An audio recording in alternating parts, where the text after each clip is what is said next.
And today we're going to do a 2025 wrap. So much has happened in the past year. Let's go, baby.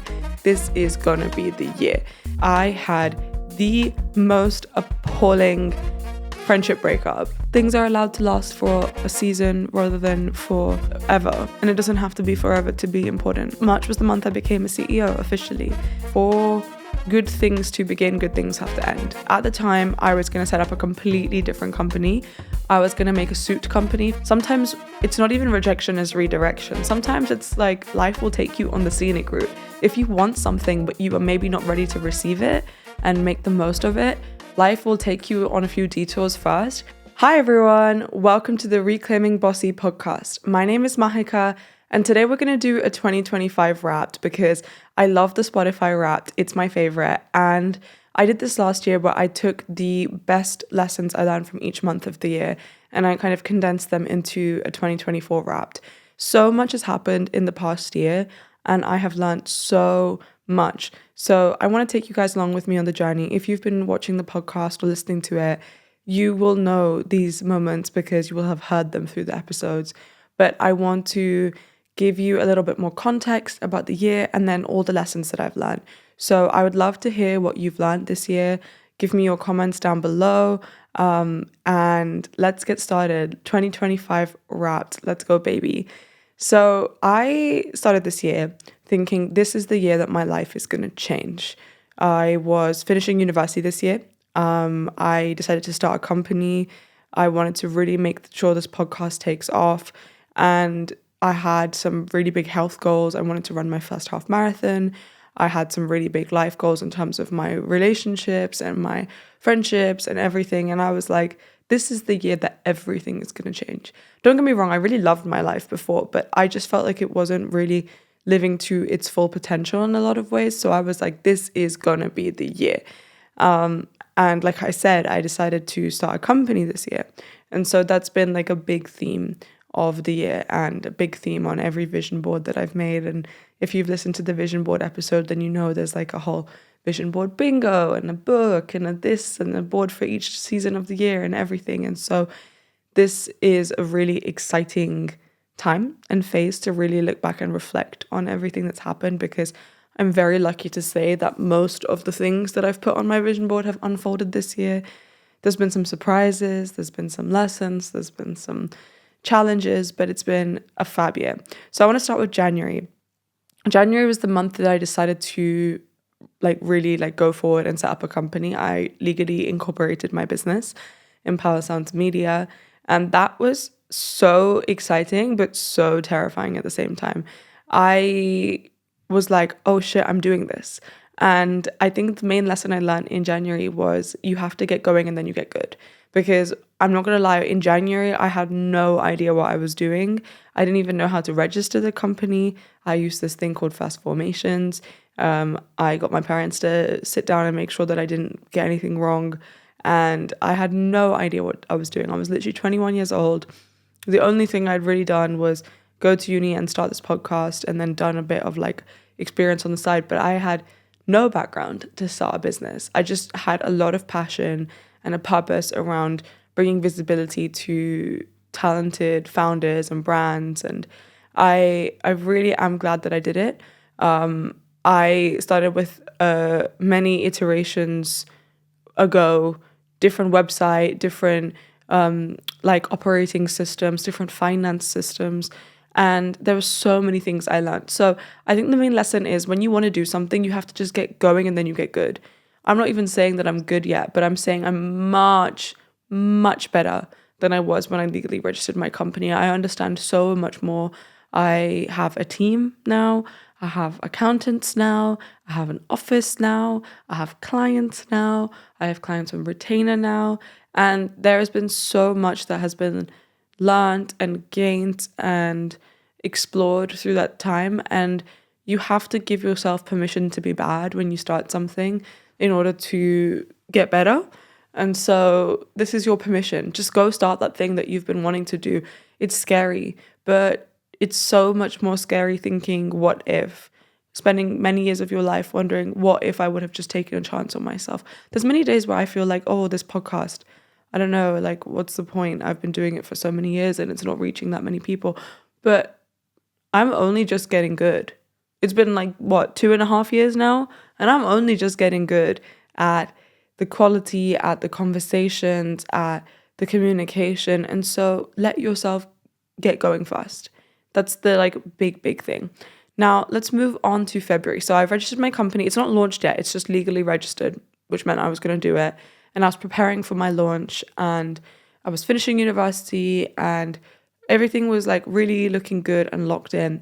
And then February was a really challenging month because I had the most appalling friendship breakup. It was really painful. And it was a failed attempt to be friends to something more, I guess. It was on Valentine's Day. It was a disaster. And I really cared about the other person. I don't doubt for a second the other person really cared about me. But it was just a mess. And I really learned in that time that there is a big difference between I love you and I choose you.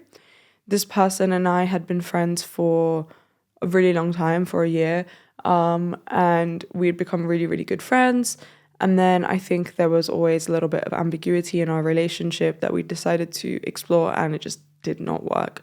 And I think that's the reason. The reason is behind that is because we are just very different people, and we wanted very different things, and then that meant that we couldn't be in each other's lives because what I wanted and what he wanted was different, and then we couldn't really give that to each other. And so although there was feelings involved, there was not intention. And I think that's a big realization that there is a difference between feelings and intention. And yes, it's important to have feelings for someone, but that doesn't always convert to intention, to wanting to be with someone, to seeing any sort of like future or life with them. And that doesn't make it bad. I wouldn't take it back. I really loved this person. And if there's a small chance that they're watching this, like, I really did care about, I still care about you. And, you know, like, there's a big difference between those two things, but it doesn't make them less important. Also, when something doesn't work out the way that you want, especially in relationships, I think it's realizing it happens for a reason. Like, down the line, I know I'm glad it didn't happen. I'm glad that that relationship didn't unfold the way it did, because now I'm involved in something else and it's just way more aligned to who I am and what I want. And so just trust that if you have to walk away from something that's good because it's not what you actually want, then better is coming. You might have to give it some time. Like, there will be a time lag sometimes, but it's worth it. And there is a difference between I love you and I choose you. And you have to be really mindful of who you choose, because you can not choose who you love, but you can choose who you choose. So feelings, whilst they might not be controllable, your intentions are. And make sure that you intend to include people in your life that cheer you on, that can cheer themselves on, and that can kind of be aligned to where you want to go.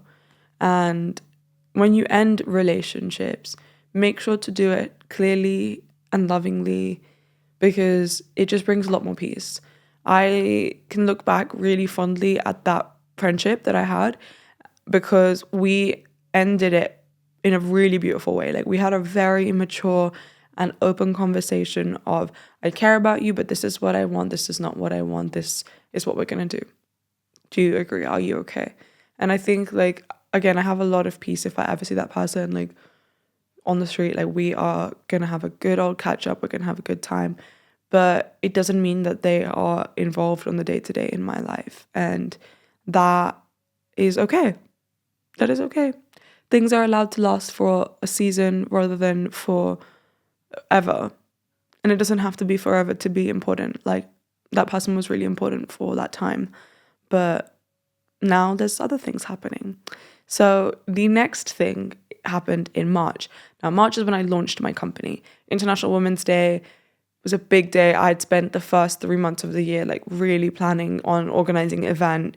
We had like a live podcast panel with all these incredible founders that had also been interviewed on the podcast. We had Jill, who was one of my first ever interviews back when I was doing this podcast in my bedroom on Zoom, and Jill was the first ever female Sergeant at Arms to the House of Commons in 600 years. Big cheese. Also co-founded the Gender Index and did all these things.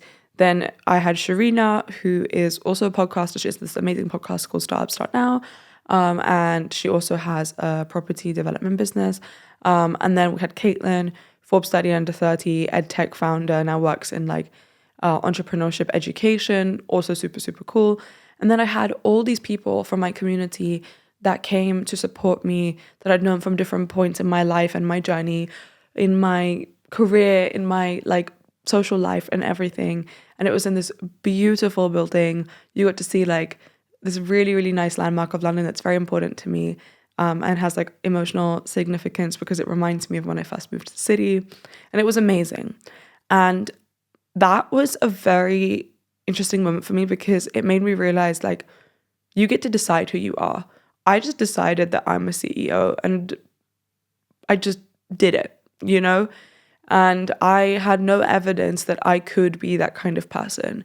I was never the best at anything or the top of anything or leading anything. I literally had no experience starting anything and leading anything and like being in charge. I was the party girl at uni, and then I had this really long healing era, and then I traveled and I studied abroad, and I just didn't really have any background, and it felt really random to a lot of people in my life that I became this like girl boss CEO. But I just decided it's something I wanted to do, and I didn't overthink, oh my God, this is not me, this doesn't make sense. I just was like, okay, this is the new role I'm playing, this is the new character that I want to bring in, and I just did it.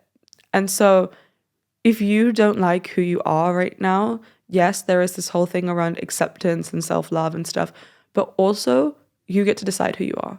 You get to decide who you are. So take agency and decide, is this version of me empowering? Is this version of me a version that I'm happy, comfortable, and proud of? Because I decided that this year I wanted to take agency. And it's not even about the title. The CEO title means nothing. It's like about, I want to do something with purpose. I want to do something with agency. I want to do something with intention. And that was not just with my work. It was also with my health. It was also, like I said, with my friendships, my relationships, my life. And so you get to decide who you are. And that might be a tough pill to swallow if you don't like who you are right now. But then just realize it's in your power to change, baby. Like, write down what you like, what you don't like. And then if it's something that you can change, then just do it. Because, like, life is short. Life is so short. Just try the thing. It might not work. You might not like that version of yourself and that role and the life that comes with it, but try it. And then you can just try something else and you can change direction and whatever. So just decide, I'm this person, rather than like, it's this whole thing around habits and atomic habits and how identity comes first. So I'm going to give you another example and we're going to come back to this later. But I ran a half marathon this year, and I know all the girlies all over social media all running half marathons, but this was a big thing for me because I was that girl who was always picked last in PE. I was never sporty. I used to really think of myself as unfit, and for me, exercise was always a weight loss thing. It was never like a movement for joy thing. This year I was like, I don't really want to do this anymore. And I signed up for a half, but instead of telling myself I'm doing a challenge, I kept telling myself I'm now a sporty person. And yeah, I'm doing this challenge, but it made it so much easier adopting this new identity of I'm a sporty person. It was hard. I spent 20 something years of my life believing something completely different. And so it took some time, it took some evidence to build up this new belief. And I'm not like the sportiest of the sporty, but I still really enjoy movement now. And I did the half and I did a bunch of other things and I really enjoyed them. And so you just pick an identity that you want to aspire to and you want to try on, and then just do it. And so this March was the month I became a CEO officially and launched my company. It was also the month that I had my last lecture at university, which was really emotional and really fun. And then we had April. So in April was the month that I wrote all my final essays and assignments for university. I have spent my whole life in education. And so it was such a weird time because I didn't know anything else apart from being a student. And I was a really good student and I got good grades and I enjoyed studying and I was a big nerd. And so it felt very scary doing something else and doing something else completely of my own. Like, it felt really exciting, but really scary because I was like, there is no rules. And again, as a good student, I always looked at like the marking criteria and the specification and what does the teacher want and what does this want. And you can't really do that when you set a company up. Like, yes, okay, you can follow examples and inspiration and you can keep improving and iterating, but there's no one grading your work. You have to grade your own work. And so it was a very interesting time because I was scared. I was scared of ending something that I really didn't have control over, like what was next. And I was lucky that I set up my company before I even graduated, so I knew what I was going to do. But it was so scary. And so the big thing that I learned in April is, for good things to begin, good things have to end. And so if you're scared of ending something, whether it be a phase of your life or a relationship, a friendship, a job, whatever that you enjoy, good things have to end for new good things to happen.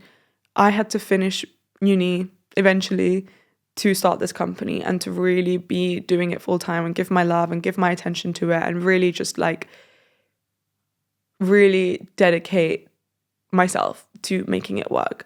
And it's been the most beautiful phase. I have had the most incredible opportunities come up through it and I've really, really, really, really enjoyed it. This new phase has been so different to my time at university because I don't have the same like structure of routine and like a social like thing with classes and stuff. But it's also been amazing because I have a new routine. I have a new office, I have work friends, I have all these new projects that I'm working on and I've loved it. And so if you're scared for the new era, don't be, because you have to make space for good things to come. And so when something ends, it's literally just making space for the next good thing that's going to happen to you. And you just have to trust. You have to let go. You have to relax. I hate being told to relax, but it's so important. You have to relax. And so just trust that good things are coming. Now, May was really interesting because May was when I got my office. So I went to university and my university had this incubator, which basically means that they support businesses that are created by people who went to the university. You have to apply to get in. It's hard. There's limited spots, but it's amazing. You get an office space, you get some support. It's a really, really good resource. Now, I found out about this in my second year of university because a friend of mine worked for someone who was in the incubator at the time. So it's been on my radar for a long time. And I remember when I moved back from Spain to do my final year of university, 2 years later, I looked it up and I was going to apply. And at the time, I was going to set up a completely different company. I was going to make a suit company for women because I thought, like, my whole thing is around empowering women, making them feel confident and strong and amazing and, like, unstoppable. And I have always loved fashion. And so when I was young and I was like, what kind of business can I run to make women feel awesome?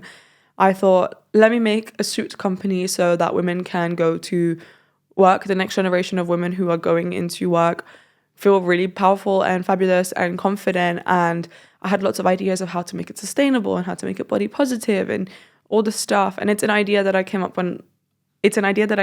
with when I was 19. And no, an idea that I came up with when I was 18. And it was like marinating on the notes of my phone for years. And so I finally decided that I was going to apply to the incubator and I was going to choose this idea. And I missed the deadline. So I was speaking to an advisor there and I was telling him my idea and he was like, it's a good idea, but maybe you're not the person to do it. And you have this podcast, you have this community, you have all these skills. Think about how you can use that instead, because you have a very clear why, but maybe the what and the how is like not so clear. And he was like, you don't really know how to use a sewing machine and you don't know how to do manufacturing and clothing and all this kind of stuff. So just like think about it, you know? And I did think about it and he was right. I could have done that business, but it would have involved me moving back to my parents' house, fundraising, figuring out how to work with manufacturers and suppliers and all this stuff. And I was thinking about the life that would have created for me, and that's not something I really wanted to do, to be honest. It didn't sound exciting that day to day. And then I was thinking, how can I combine my purpose of empowering people to feel really confident in their mission, get visibility around that, all that kind of stuff, and then support women and use the skills that I've been building. I've been making podcasts for 3 years of my life now. I know a lot about how to do it. And so I came up with a new idea of running the company that I do now. And it was this idea of running a storytelling media agency and working with the founder community that I had built through this podcast and helping them, rather than giving them my platform, helping them work on their own platforms to bring more visibility, opportunity, capital to their ideas and their work and their mission and their companies.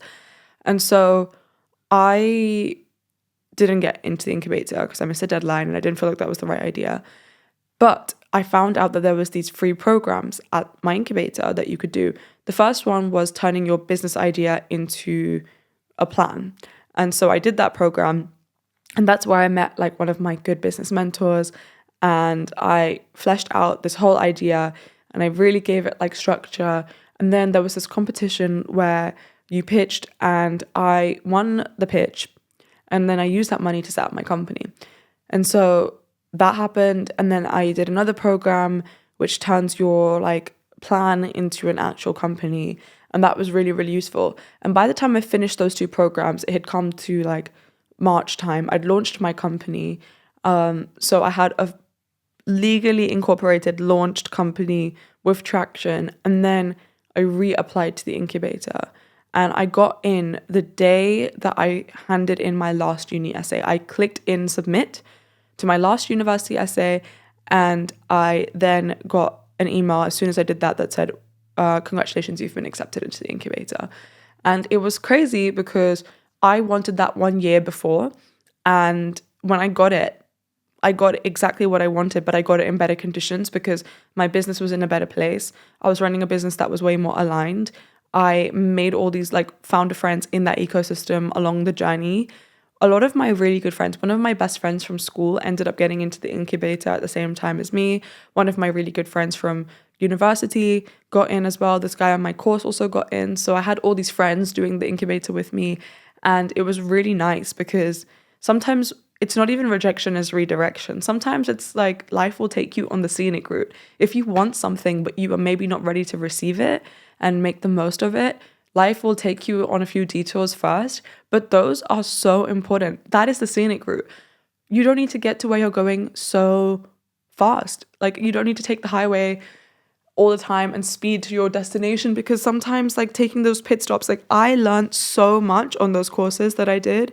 And again, I wouldn't have been able to run a fully operating manufacturing garment company whilst finishing university. And so you just have to trust that things work out. And if something is not working out, it's because maybe that's not the right journey and the path, but you're going to go where you need to go. Destination is going to happen. Yeah, like, you just have to trust. You have to just trust life a little bit. And if you are feeling like what you want is being delayed, then maybe just consider that you are being taken on the scenic route and try and take some pit stops with intention, with clarity around how can I make this destination even better. In June, it was a really scary time because I found out that my mum was going to have an operation. And she has been needing to have this for a few years now, but she decided that that was the right time for her right in the last week of May. And so June was like her operation and recovery, and it was really scary because I'd literally just got incubated, and I was just about to start doing my company full time and really trying to make it work and get clients and all the stuff. And then I found out that my mum is going to be unwell and she's going to need some support. And so I ended up moving home for a few months to support my family and to just spend time with them and to make sure my mum is okay. And that was a privilege. I'm really, really lucky that I got to do that, and I got to take care of my family and I got to be with them and spend time with them. But at the same time, it was really scary because I felt like I was on this airplane and I was like on the runway and I was like ready to take off, and then the plane was just like, okay, we're just gonna keep on the runway for a little bit longer. And that was scary. I was like, oh no, I'm meant to be in the office, I'm meant to be running around, I'm meant to really be busy and doing all these things. And then I moved to my quiet village in the countryside, and I was with my family, and I couldn't really do much. And that was, like I said, really, really terrifying. But it helped create space for new ideas and for new opportunities. And the big lesson I learned in June is, in order, again, for life to surprise you, you have to create space. If you want something good, you have to make space for it. And so I had a lot more time, I had a lot more space, and instead of just being busy for the sake of being busy and doing what I thought I needed to do to set my company up, I used to spend a lot of time just sitting in my parents' house and thinking about how I can bring more structure, I can bring more clarity, I can bring more systems behind the work that I'm doing, because at that point it was just me and I was running the whole thing by myself. And so that was really important. I look back at that time and it doesn't look like I did a lot, but it helped me plant the seed so that when I started to get clients, I had all the stuff in place to figure out how to manage that. And I did actually get my first client in June, which was really, really, really exciting. And also, whenever you feel like you're entering this like quiet season of your life, romanticize it. I am a big vision board person, as I've said like 20 million thousand times. And so I made a little vision board of that season of my life because I didn't feel very excited and energized about it. And so then I was like, okay, what can I do to make the most of it? What am I looking forward to? And I went and I got pictures from my camera roll and from Pinterest, and I made this vision board of what my life would look like for that next season at home. And it was beautiful. I spent so much quality time with my family. I got to spend more time in my hometown. I got to enjoy just like a slower pace of life. And I really needed that because when I got back to my city, when I got back to London, oh my God, it was like crazy. The pace was insane. And so really, when you slow down, maybe life is slowing you down for a reason because you're going to have to speed up. So when you're slowing down, rather than resenting the fact that you've been slowed down, fuel up. Strategize, think, recircle, because you cannot change direction if you're moving 100 miles an hour. You have to slow down to change direction. And so just enjoy it and embrace it because it's happening for a reason. And so that was a big thing I learned in June, of just like acceptance around different pieces of life, and that not everything always has to be go, go, go, go, go all the time. And actually there is a lot of beauty in slowness and intentionality. And so that was the big thing. In July, I learned a lot about the importance of community. So like I said, my mom was having this operation. It was quite a scary time. But July was a really, really nice time because I spent all this time that I was in London with the most incredible friends. I had these new friends from my work, from the incubator. I had my friends that would come and support me because I was feeling like not so good about the fact that my mum was not well, and I was stressed about the company and the future and stuff. And so I had all these people that would just like come and we'd hang out and we spent lots of quality time together. And I've said this on other episodes, but I'm a big advocate of personas vitiminas. So in Spanish, this is a saying of like vitamin people, and how you have people that are so good for you that they're like good for your health. They're like vitamins. They uplift you, they're positive, they inspire you, they challenge you, they make you feel good about yourself. And so I really started to feel like I had those personas vitiminas around me in July. And I really needed that, and it really gave me the boost for the next season, because I feel like for the rest of the year it was like go, go, go, go, go, take off 100 miles an hour. And so if any of these personas vitiminas are watching, you know who you are. I love you. Thank you. Yeah. August was great because after having a slow down season of July and June, and the end of May, it's my birthday month, and I'm a Leo. It was Leo season. It was sunny in London, and I had the best month ever. I didn't spend any of it in London, I'm not gonna lie. I was in Germany, then I was visiting my best friend in Vienna, then I went to India for the first time, and I saw my family in like 5 years. Not India in the first time. It was the first time I went to India in like 5 years. And so I saw my family I hadn't seen in so long. And August, like I said, birthday month, the month the podcast turned 2 years old. And it was like lots of big milestones and celebrating myself. And I feel like August really taught me how to receive, because it was a lot more about me. And I think in the past, I've really struggled with whenever something nice happens, or when I have to receive something like a lot, then I kind of go into a bit of like, do I deserve this? Am I worthy of this? And I feel a little bit like guilty, or I try and like reciprocate immediately. Like if someone does something nice for me, I'll be like, okay, no, I'm going to do this. I'm going to do this. I'm going to do whatever. And so August was like a really important time, because it just allowed me to slow down and just be like, thank you. And know that what goes around comes around. So if someone is doing something nice for me, I will 100% reciprocate that, but it doesn't need to be immediate. It's nice to just sit down, sit back, receive, feel good. And that was really important. Like I had some really beautiful things happen, and I was able to have some really nice things. Like I said, I visited one of my best friends in her city, and she took such good care of me. I felt so taken care of, and I just really received that, rather than like being like, oh, I need to do this and this. Like I just really enjoyed it and thanked her. And same with my family. Like I hadn't seen them in a long time, so they put a lot of effort in making plans and making food and all the stuff. And so just really receiving that and being grateful for that. And when life is good, like don't push it away. Don't push away your blessings. Just really be grateful, be thankful, make space, relax, sit down, just say, I deserve this. I deserve this. I deserve good things, because there is no morality in feeling unworthy of receiving. You're not a good person. Like it doesn't make you a good person for being like, oh no, I don't deserve this. Like I have a lot of this with some of my friends who, when I give them a compliment, they're like, no. Like, don't do that. Just say thank you. Just say thank you. And so I really learned to receive more in August, and it was a beautiful, beautiful month. September was crazy because I was back from my Dora the Explorer era, and I graduated university. And like I said, education is all I've ever known, and so it was an emotional time, because it was like, oh my god, I'm done with uni, end of an era. And I felt like my life looked really perfect from the outside.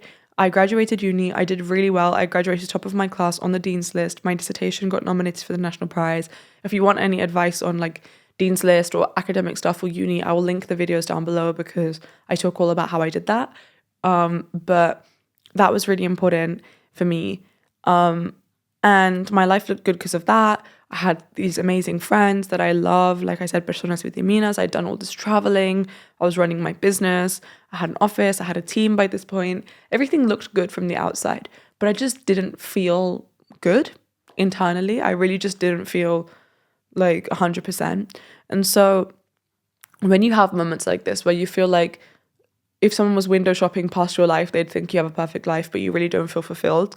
It's so important that you take time to just take yourself out of that and leave your environment and reflect. So I had this thing called a think day, and creds to Ali Abdal for the video that he made about this, because it really helped me. And I did his like prompts and everything.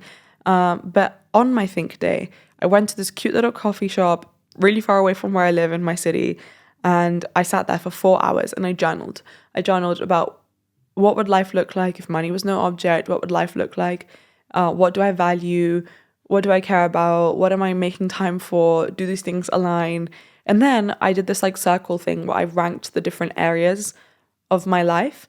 And for me, it was like, if it was less than a 7, it was less than a first. If it was more than a 7, it's a first. I'm not going to touch it for now. I'm just going to let it be. I'm happy. And so all those areas that were less than a first, I was like, what can I do to make them better and make them closer to a 7? Now, there was different things that I could do. And so I've just put an action step for each of them. But one thing that I really didn't make time for at that point was relationships. And I just felt like it was not very girl boss of me. I was running my own company. I was doing all these things. It just didn't feel bothered. I thought like, if I meet someone that I really like, I'll make time for them then. But it was just really like something that I didn't care about, didn't prioritize, didn't really feel like doing. But at the same time, it was something I craved. I think I wanted to share all this amazing stuff that I had like created with someone else and just like really enjoy that. I decided everything that I want in my life, if I want it, I make time and I make space for it. And I think this is a theme of this conversation, these reflections of good things need space and they need time. So if you want something good, you have to make space and you have to make time for it. And so I decided with relationships, I want something good. I can't just like let it happen.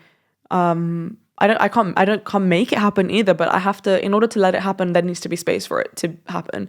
And so I decided to go on 1 day a week, not to get anything in particular, but just to get into the habit of making time for people again, because I dictated my entire schedule. I was so busy all the time that even if I did meet someone I really liked, I didn't make time for them because I just didn't have time for them. And so I had to learn to carve out time. And it was really nice because earlier on in the year, I did a lot of like solo adventures of like, this is the time I would be hanging out with someone if I was in a relationship. But I'm just going to do it stuff by myself rather than going on like bad dates. I'd rather just go and do stuff. And I went to the theater, I went to dinner, I went to the opera, I did all these like activities. I went like, and did all the stuff that I really love around my city. And it just put me in such a good mood. So then I started this challenge and I made space and I made time. And yeah, it's been really interesting. And so again, if you want anything in your life, you have to make space and time for it. So ask yourself, what am I not making space and time for in my life? And how can I do that? It doesn't have to be crazy. It can be like 2 hours a week. It can be one evening in a week. It can be 1 hour a week. It can be every other week. It can be once a month. But once you set that time, then you almost free up all the rest of the time for other things. Because I didn't set time for something that I actually did want, it meant that it was like in the back of my mind all the time. And now it's just kind of got like its window and its slot, and I feel a lot better about it. And so that's been a very interesting time. So started doing that in September. October was insane because I did my half marathon. And like I said earlier in this conversation, I have never been a sporty person. And this was a big challenge for me. And it was in Lisbon, so very up and down, hilly. I went by myself. It was a solo travel, but I met this really cool group of people and I really enjoyed it. And October taught me the importance of how you speak to yourself, because I started to really factor in when I was training how I speak to myself mentally, rather than being like, oh my God, I can't do this anymore. I'm tired. Oh my God, 1K left, 2K left, 3K left, this, whatever. I started to really just like hype myself up in my mind. And so I remember the race, the day, the thing that was the most, the thing that I was the most proud of was not my time, was not the fact that I like went and I did it and stuff. It was the way that I talked to myself in my mind. I remember really just letting myself enjoy it. And like, obviously there was bits where I felt in pain physically. Everyone always says 18 kilometers is where your body like breaks down. But like, oh my God, that was rough. That was rough. And on my course, like you run past the finish line and then you do a loop up into the city. And so I'd already run like 17, 18 kilometers and I ran past the finish line, and then I could see on the other side of the road everyone who's running faster than me. And I was like, I want to die. But the way that conversation I had with myself for like 2 and a bit hours in my head was so beautiful. It was like, there's no rush. Take your time, enjoy it. I'm so proud of you. You can do it. You can do it. You can do it. You can do it. You can do it. The puedes, which is like you can do it in Spanish. And that self-talk is not something that I feel like I do regularly, but it made me realize how important it is, and how you don't have to always push yourself with anxiety, with like, I need to do this, I have to get here, I have to be like this. You can also like push yourself with encouragement. And so the way that you talk to yourself is so important, because I don't know if it made me faster, I don't know if it made me better, but it made me enjoy it so much more. And so I'm in a habit now of speaking to myself in a nicer way and really taking inventory of like the inner monologue, because if you don't, then it just kind of runs the show. And so how do you speak to yourself? Make time to listen. Make time to listen to the voice. And if the voice is not empowering, switch the channel. So that was the big thing I learned in October, and I found it really useful for November, because November was such an intense month. in good and bad. There was a lot of up and down. Like, I had these amazing fun moments, but then I also had these moments where I felt really like a flop and a failure. It taught me a lot about like depersonalizing failure. So when something goes wrong, rather than beating yourself up and being like, I'm not good enough, I'm not successful, I'm gonna fail, you say like, what can I do to make this better and to learn from it? I had a few moments in November where I had some mess ups from me or from members on my team for the company. I had some like really difficult conversations with people in my life, and there was many times where I felt like a failure. And in the past, whenever I did that, I would make it this whole like self-deprecating spiral about self-worth, and just be like, oh, maybe I'm not good enough, maybe I'm not good enough, maybe I don't deserve this, maybe this is gonna end, whatever. And I would just catastrophize. But now I've got a lot better at depersonalizing it, and when something goes wrong, my brain, rather than going into I'm not good enough, I'm not worthy, goes, what can we do to make the situation better, number one? And how can we learn from the situation so that it doesn't happen again? Or if it happens again, I'm better equipped to manage it. Now, this is something that I've had to really work hard to put in as like a step before the emotional crash out. Sometimes I still have it. There is no shame in feeling your feelings. But having this as a step in between means that now failure feels important. It feels like an opportunity when it happens. I don't look forward to it. I don't like it, but I have learned to depersonalize it a little bit. And so whenever something happens, my brain goes, oh my God, okay, what can we do now? Like, for example, I'll give you a tiny one because there's some that are just a bit too deep. I am working on this podcast for a client. We're filming this. It's called The Real Talk, Real Hustle. I'm really excited. It's coming out. Check it out. I'll link it in the bio. And I had organized this shoot and this venue and the studio, all the equipment, all the stuff. And the night before the shoot, it got cancelled. And the two people that are my clients are very busy. And we had committed all this time and all this energy and all this stuff. And I really wanted the shoot to go ahead. And so I was like, oh my God, instead of going, why does this always happen to me? Oh, this is so hard. Maybe I should give up. Maybe I should just flop. Maybe like whatever. I was like, right, okay, who else do I know? And I made a couple of calls and I managed to find a better studio for the shoot the next day. So the shoot went on as planned. We did it quicker than we had planned because we had better equipment. The setup was more aesthetic and I had a lot more support. And so things always work out. Things always work out. And you have to sometimes let the failure act as fertile ground for the next thing. There's many more bigger, deeper examples, but again, they just feel too close right now. So maybe I do a different podcast episode all about failure. If you want that, let me know in the comments.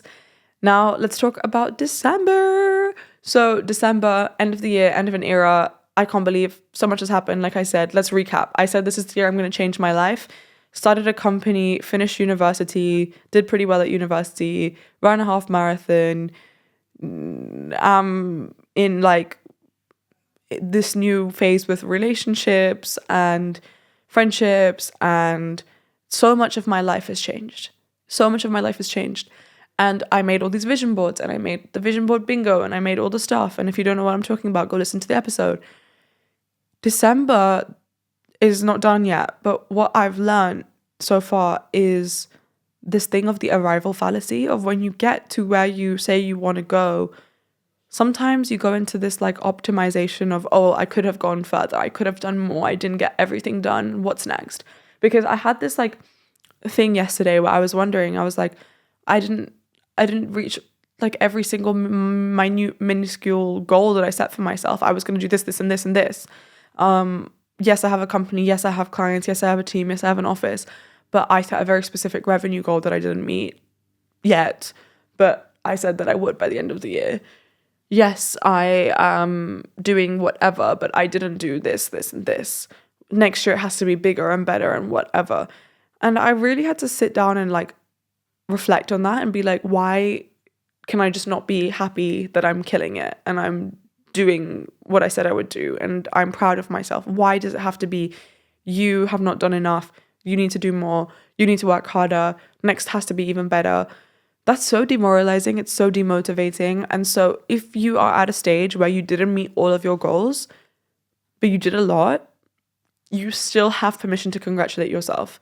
If you did 90% of the vision board, but 10% is still coming, you still have permission to congratulate yourself and celebrate. And when you do, it makes that 10% easier. You're not saying that you're not going to do it. It just might need a bit longer. And I think we set such strict deadlines on our goals, on our manifestations, on whatever you want to call it. I do that where I'm like, this needs to happen by this point or I'm a failure.